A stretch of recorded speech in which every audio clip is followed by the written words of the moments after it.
I got 3 trains coming in, and I need to keep these people from all showing up in the same part of the terminal at the same time. And it used to be you couldn't even think of dealing with that. Now it's like from a browser, I can see who's coming, what's coming. I can control access, control when things happen. I can control egress mechanisms. I can change lighting. I can change signage, from my friendly browser. So pretty powerful stuff. Welcome to another episode of the Mapscaping Podcast. My name is Daniel, and this is a podcast for the geospatial community.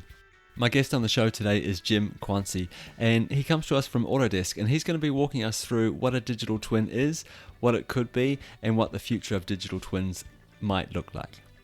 So I really hope you enjoy this conversation. Subscribe if you haven't already, and let's get into the interview.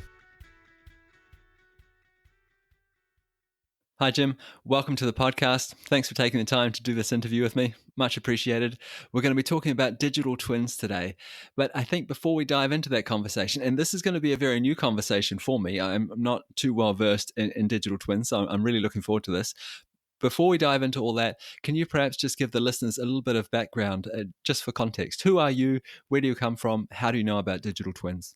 You bet, Dan. My position at Autodesk, a place I've worked for 30 years, is developer advocacy and support. So I have a team of people who work with software developers around the world, system integrators, ISVs, third-party developers, and customers. My team has historically done integration, desktop support, for Revit, AutoCAD, Civil 3D, Inventor, kind of go down the list. But the last 5 years has been very much cloud, web.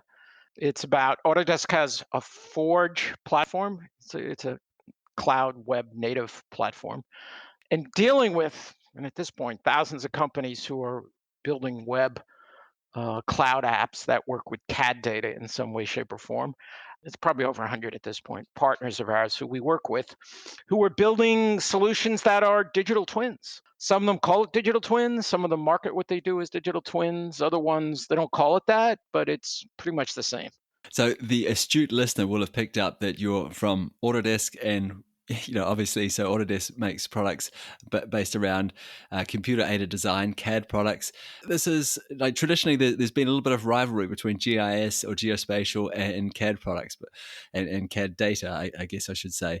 But we're going to be talking about digital twins, and these two things are going to be, I think we're going to find out later on, are going to be very important inputs to digital twins. So I think we should start off by defining what a digital twin is. So could you walk us through that? What is a digital twin, or what could it be? Yeah, I mean, a digital twin is a model of the real world in some way, shape, or form, providing some simulation kind of analysis capabilities. A lot of us tend to think of it as a model, but frankly, any kind of simulation, analytical view of the real world, which could be pure data, is in effect part of a digital twin. So there's kind of not one definition, but there's no question that a lot of people, when they think digital twin, they think a model of the real world. But people shouldn't really be limited to that. Digital twins, you could make the case, have been around for a very long time. It's really just this last 2 or 3 years where the expectation of what you get from a digital twin has really expanded to not just a model, not just drawings, but including data feeds, IoT kind of stuff, the ability to build these more sophisticated models of the real world in a computer on the cloud, has changed dramatically this last few years. So I definitely fall into that camp. When I hear people talk about digital twins, I expect some sort of amazing 3D hologram thing that I can walk into, that I can touch, feel, move things around, that kind of experience. But what you're saying is a digital twin that could also be a numeric model that runs on Excel, for example. It could be, so there's a wide variety of possibilities here. Yeah, absolutely. And I think that the part that has changed is the ability to make it more intuitive through some kind of graphical representation. Again, whether that's a model, it could be a schematic representation, like maybe of a network, whether that's a water network or an electrical network, or it gets down to a lot of what the digital twin's about is about the end user having an easy way to tell kind of what's happening in the real world and how's the real world performing compared to the analytical view of how it's performing, the simulated view in software, to be able to identify opportunities, identify problems, better ways to operate, or preemptive maintenance, something's amiss, in a very easy, and these days typically from a web browser, which means kind of any device anywhere.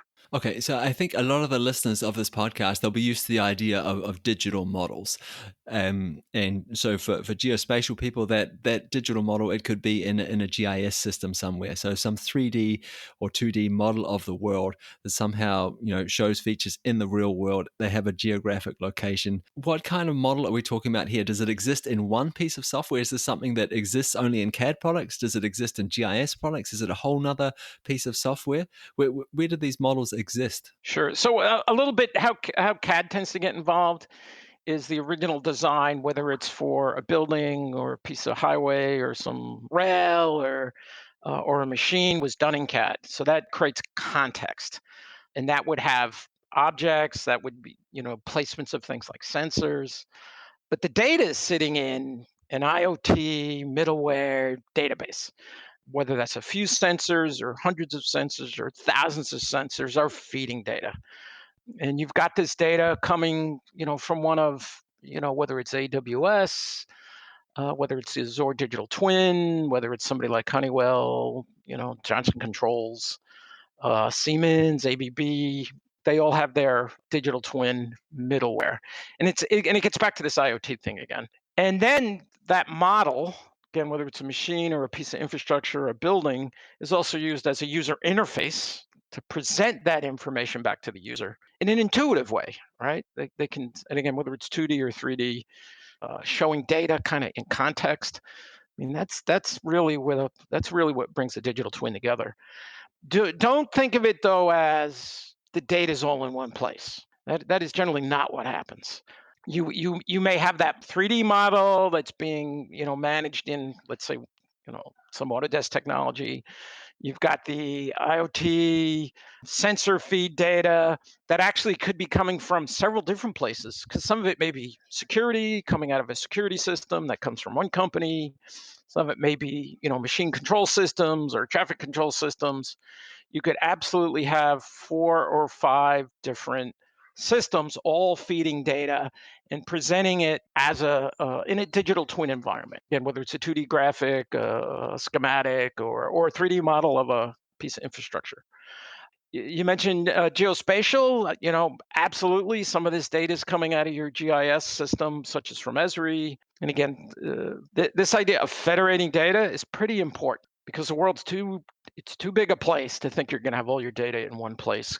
So I think that's really important for the listeners to understand, and also for myself. This is not something that's going to sit locally on my machine like a GIS database. It's not sitting locally on my machine. It's dragging in sensor data from Internet of Things sensors. We're pulling in CAD data, we're pulling in GIS data, and we're taking it into a centralized database. And what's happening to it from there? It's heading out into the world as what?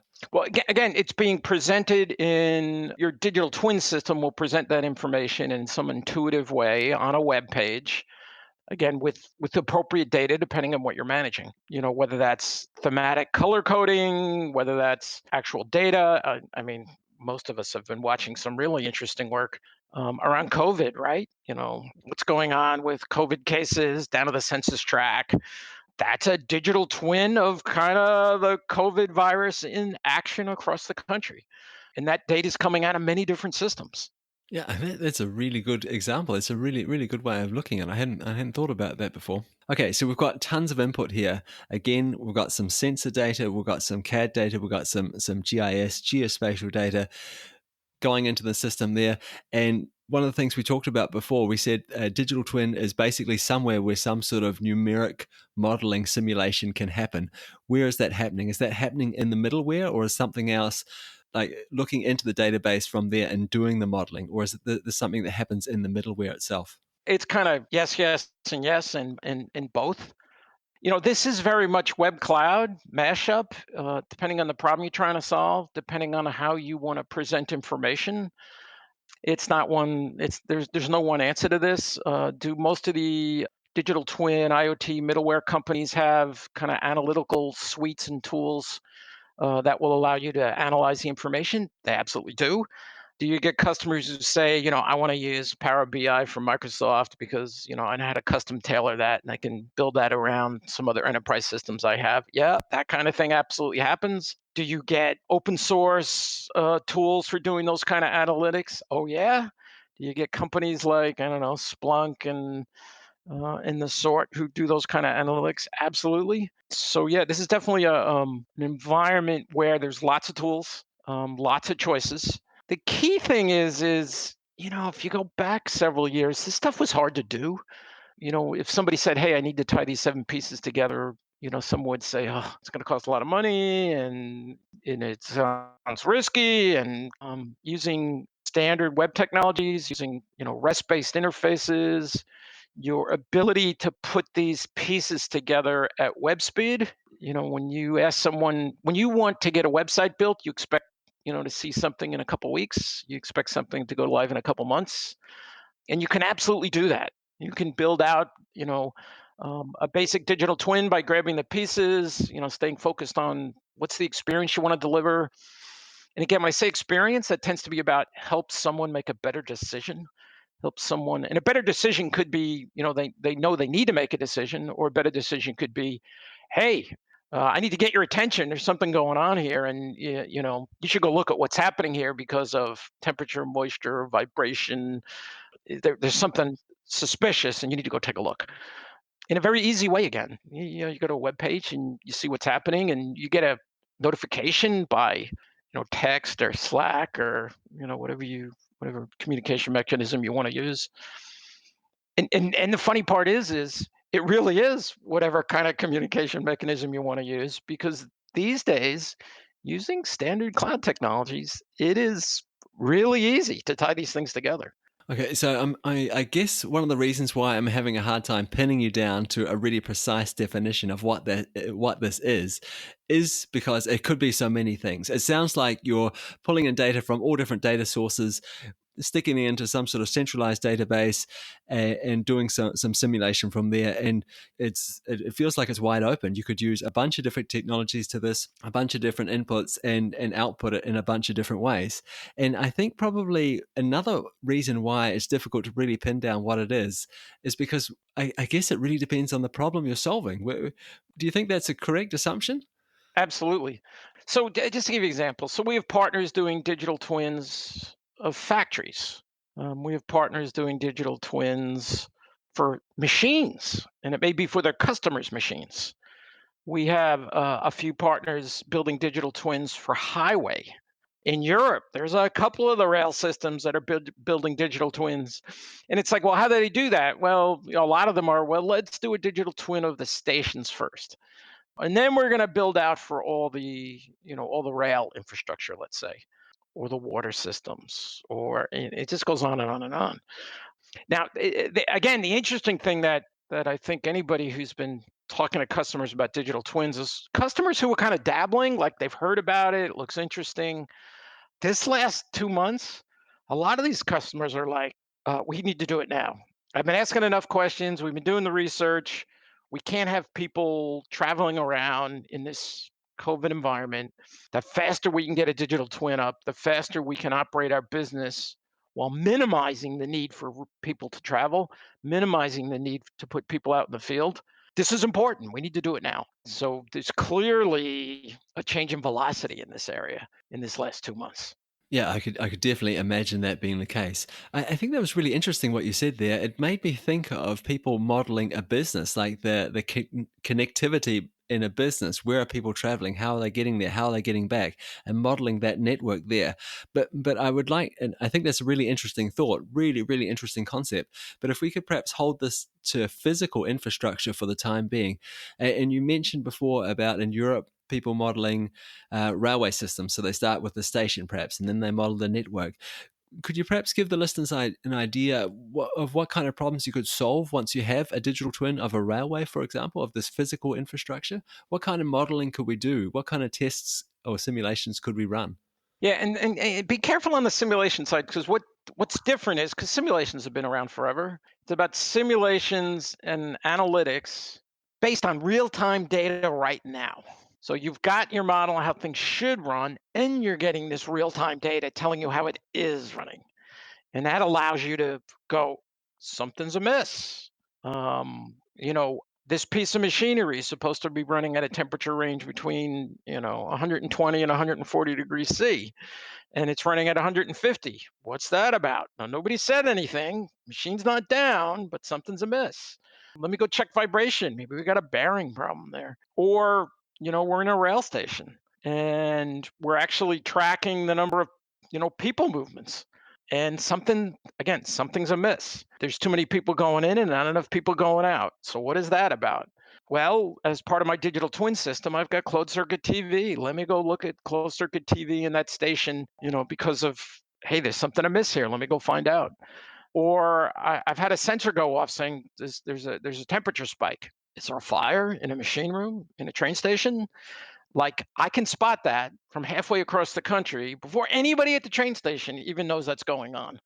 And I can start to do things. So if my IoT system is connected up to machinery, and this is real, you actually see this in like airports. This wouldn't be unusual. I can from my desk, turn off the ventilation system. I don't want to feed fresh air to a fire. I want to unlock all the egress doors, turn on all the emergency lighting, get the 3 closed circuit cameras in that area of the terminal, and do this all from just a web page. And then maybe I need to, reach out to some security people to, go do something. Okay, so I obviously completely missed that real time component of this. I just assumed that we were feeding in data, and as long as we had data that was relevant, not necessarily real time, but relevant, we could do our simulation and modeling. But after what you just said there, I'm a little bit in doubt now. Can we talk about digital twins without talking about the Internet of Things? I don't think it's an interesting conversation without the IoT component of it. Yeah, because it really is about getting that data. Now, I said real time, sometimes it's almost real time. So let's go back to the way things were, let's say before IoT was really there, before cheap, widespread sensors and the way to deal with large amounts of data pouring in. The data was there, but you'd have some analyst type who would spend 3 months, 6 months, 9 months, 2 years, researching data, looking at trends, doing analysis, and trying to use that to do better decision making. Maybe it was better decision making about capital investments or, the safest way to design an intersection. But those things were happening at months and years timeframes. Now you're getting data. It's like it may be real time, and if it's an electrical network, it's pretty damn close to real time. If it's a traffic thing, it may be about, I can make a decision in minutes. If it's a rail thing, it may be, yeah, I need to, rejigger the schedule for, the trains that are coming into the station because I don't want 5 trains showing up at the same time because then social distancing will be impossible with that many people coming in. So let me slow some trains down so they don't all show up at the same time. Sort of real time, not quite, close. Yeah, and I think it's going to get real interesting when, again, I'll keep going down this train station thread. I got 3 trains coming in and I need to keep these people from all showing up in the same part of the terminal at the same time. And it used to be you couldn't even think of dealing with that. Now it's like from a browser, I can see who's coming, what's coming. I can control access, control when things happen. I can control egress mechanisms. I can change lighting. I can change signage, from my friendly browser. So pretty powerful stuff, to say the least. Yeah, yeah, absolutely. So I'm just trying to put this all together in my mind here. And what I've sort of come up with so far, digital twins and Internet of Things, like you said, I would tend to agree with you now that, I mean, the conversation is so much more interesting when you add those things together. And I think once you start talking about the connectivity that we have today, the processing power that we have available, and I guess if you had to draw a funnel, this is all the things that are going to funnel the idea of smart cities. This is going to be what smart cities are built on. Absolutely, absolutely.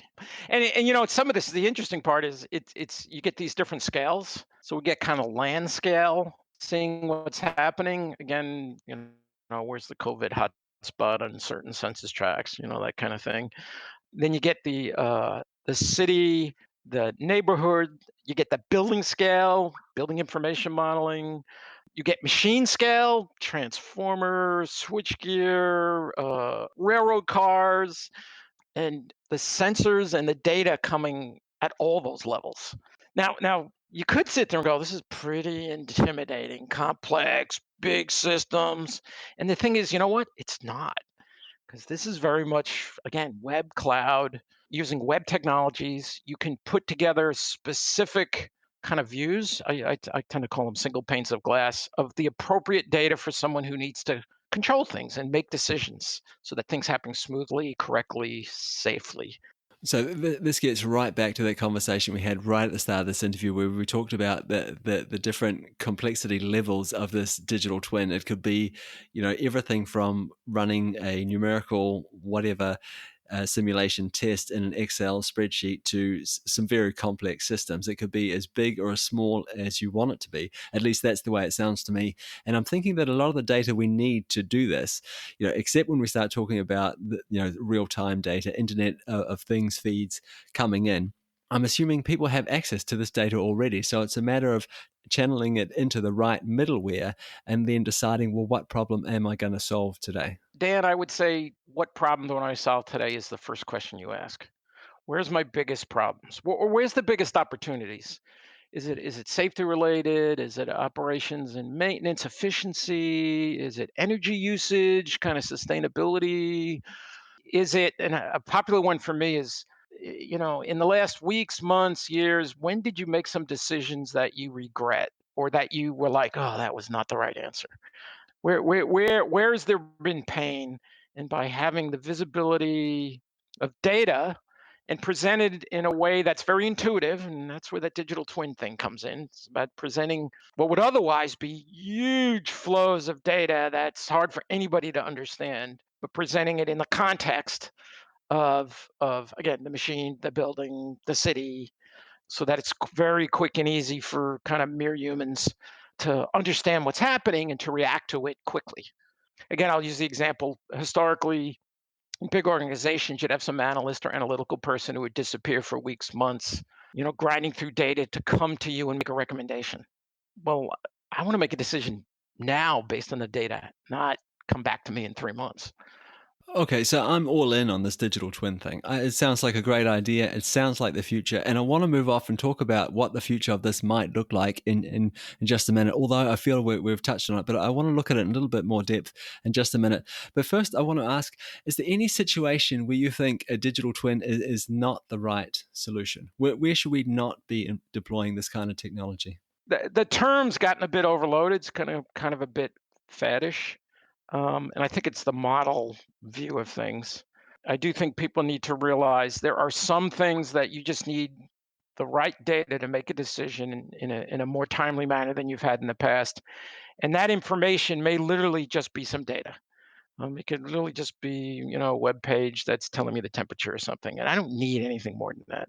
So, don't let the idea of a digital twin and a big model kind of get in the way of what's the problem you're trying to solve.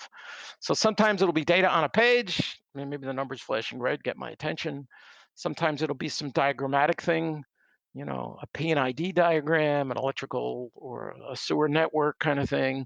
And sometimes it's a model in terms of a 3D model, because that's the easiest, most intuitive way to understand what is happening in a system. So you can make a decision. We need to go do something, and we need to turn a valve on or off. We need to shut some process down. We need to plan preventive maintenance for the day after tomorrow. Or, we've been watching the vibration on this bridge for the last 6 months, and it's gone from a gradual increase to what's looking like a logarithmic increase, and something bad's going to happen. We need to shut this bridge down right now. What I've seen some people do is, oh, it's going to take all this time and effort and money to build some 3D model and trying to maintain this model, and because of that, I'm not going to do anything. The answer is no. You can start small, you can start limited, you can kind of build up. So this feels almost like software development, where you move forward in these small incremental steps, and you check, does this work? Does this still make sense? Okay, we build on top of it. We move on, but it's always these small incremental steps. Are we adding value? Yes, no. okay, we continue, instead of that waterfall model where it's like, okay, this is the project, we're going to walk in this direction for 3 years and then we're going to look. So I really like that idea of just sort of what is the smallest or the minimum viable product here, I guess you could call it. What's the thing that we could do that's going to add value today, and then how can we build on it later on? At least that's what I'm hearing you say. Absolutely, Dan. And I'll say a bit more. So that, agile versus waterfall, absolutely agile. I'd also tell people, if this is all new to them, think of something easy, something a bit of pain, something that's a nuisance. Build your digital twin for just that, because when you're in kindergarten or you're in first grade, you can't be there talking about calculus because you don't have a foundation enough to have a good conversation even. So do some simple, agile, get some benefit, spend a few months solving a few problems, and then you can sit back and go, now you can put together your vision, your big vision.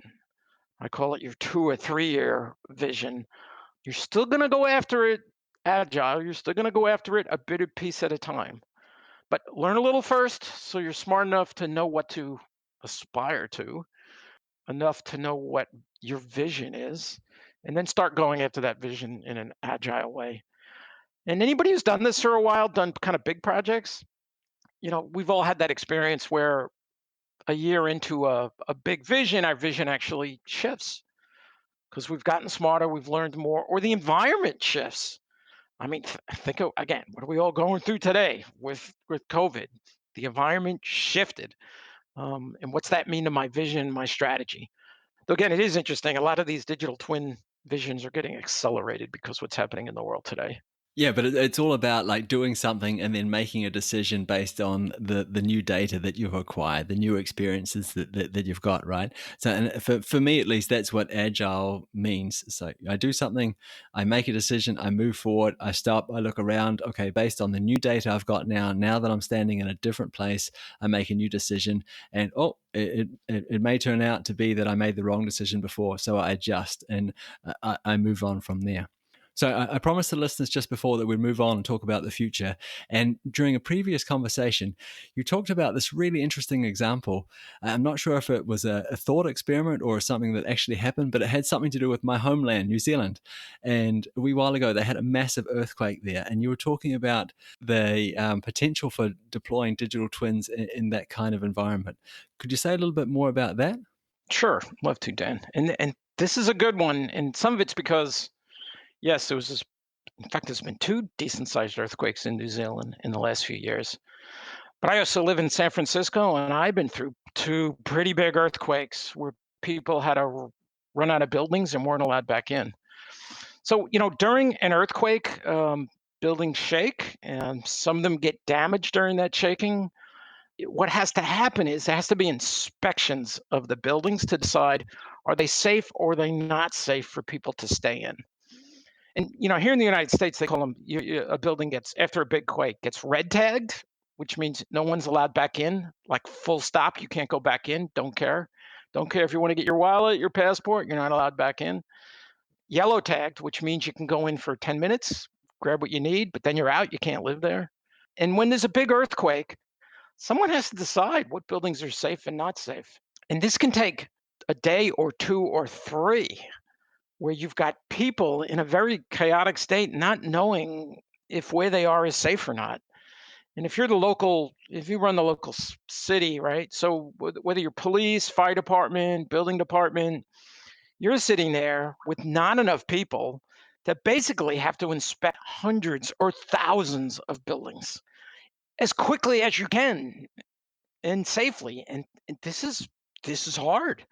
Cities will tell you that have been through big earthquakes. It's weeks and weeks later before really people know what's safe, what's not, and people know, what they need to do next.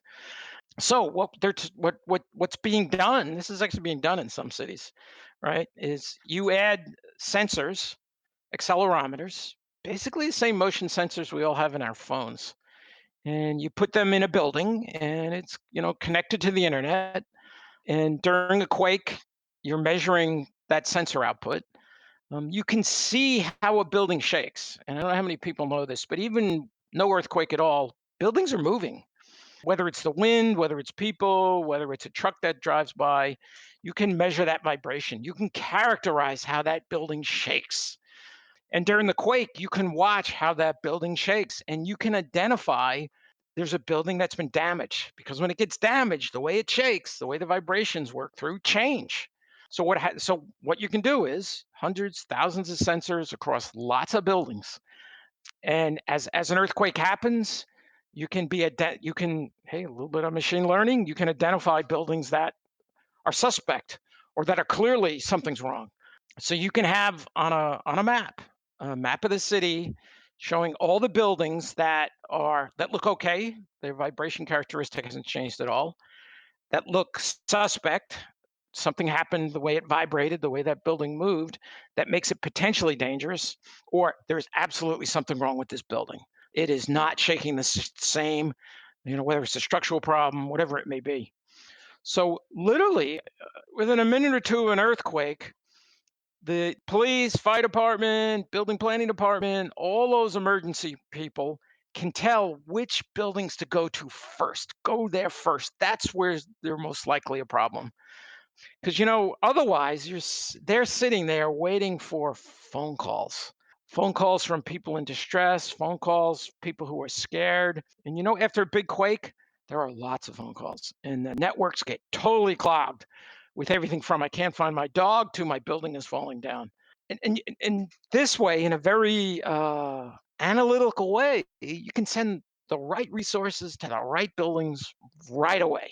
Yes, you're saving lives that first day or two kind of after a quake, but it also helps you kind of reopen the city quickly and efficiently because you know where the problems are, which areas are good and can wait for to get an inspection 3 weeks later. Hey, that's just fine.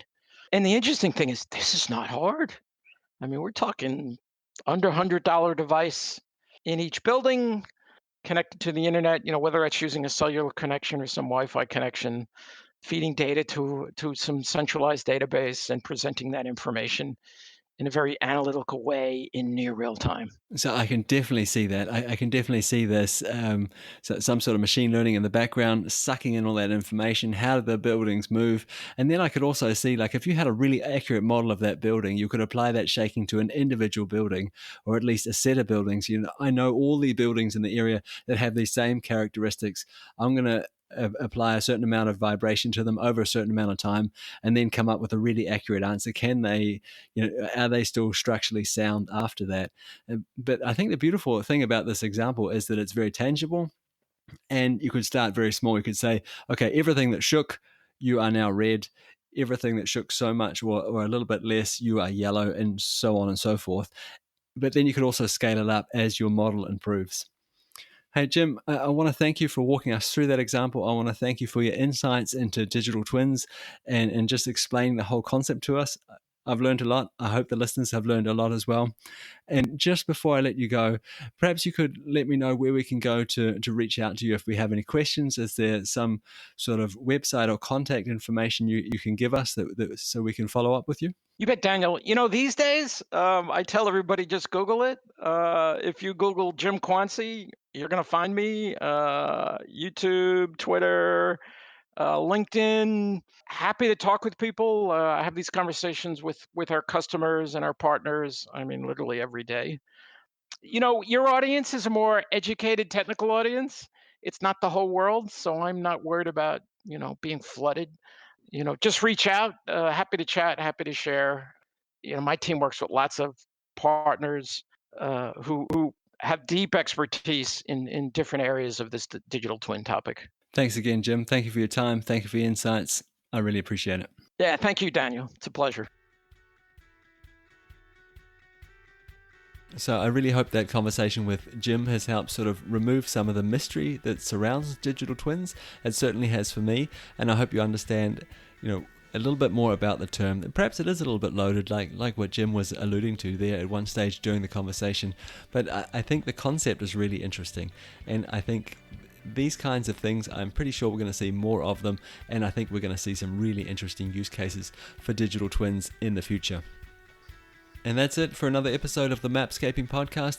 My name is Daniel. It's a pleasure being your host again this week. Thank you so much for tuning in.